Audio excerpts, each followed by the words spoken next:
Hey guys, back to answering a couple questions from the diabetes support page.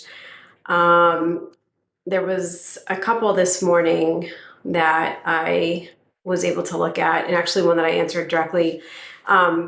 This nice lady is going traveling, and she was saying that she has Lantus and Trulicity that she uses and needed to know how to refrigerate them and everything, airport and traveling, all that stuff. So she's flying across country. So right away, I had the thought and just wanted to share. I really, a lot of the times, forget, and I think doctors as well, when they're meeting with people, they forget to tell them that there are different ways to store your, in this case, Trulicity and insulin. And most of the time, they just kind of say, make sure that you store it in the refrigerator, and that's it. But there's actually another side to that. So Lantus, for example, can be stored in the refrigerator until the expiration date, but it can also be stored at room temperature for up to 28 days. You just need to make sure that it's not in direct sunlight or isn't frozen or anything like that at some point. So yeah, for the most part, like if you get 10 pens at the store or vials, whatever you use, you want to store the backup in the refrigerator. But for things like this, if you're traveling, and it's going to be less than the 28 days and you're not going to be, having it in direct sunlight, you can store it at room temperature. Also, usually people end up back at hotels, or if they're in a camper, they have some sort of electricity. So it's always good to have backup ice packs in the freezer. But usually you can store it in the refrigerator at the end of the day if that's still your preferred way to store it. And a couple of people, I mentioned to her that there are ways to travel in airports, which is also very true. You just have to let TSA know, and that you're diabetic and you have your medication, and it's not a problem. And then there's several different little ice packs and stuff that you can purchase. Oh, and then Trulicity, that was the other one she's on. That one can be stored at room temperature for up to 14 days. So also really good to know. She was very excited to hear that because she thought that they both need to be refrigerated and just wasn't sure how she was going to manage it. And then another question was about oatmeal. And this is a question I get a lot in my practice. A lot of conflicting information, people, that are trying to follow a strict keto or a high protein, low carb diet, and they completely cut out oatmeal. But oatmeal has so many great benefits. And if you can get steel cut oatmeal or what is the other one? Old fashioned oatmeal. Um, those are going to be better because they're going to be less processed than the instant oatmeal.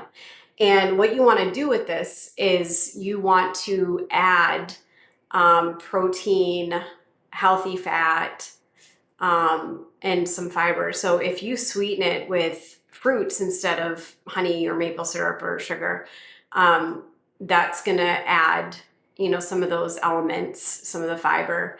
And what I like to do, actually, I love to put chia seeds and flax seeds in mine, and then shredded unsweetened coconut and dates. So dates can be high in carbs, but they usually are not too bad on your blood sugar as well.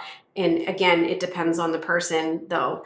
So, building a meal out of it and not just having straight oatmeal with syrup, which is likely going to spike your blood sugar, but adding protein. That was another thought. Protein, add a couple hard-boiled eggs on the side with it, or a little bit of cottage cheese, nuts, things like that.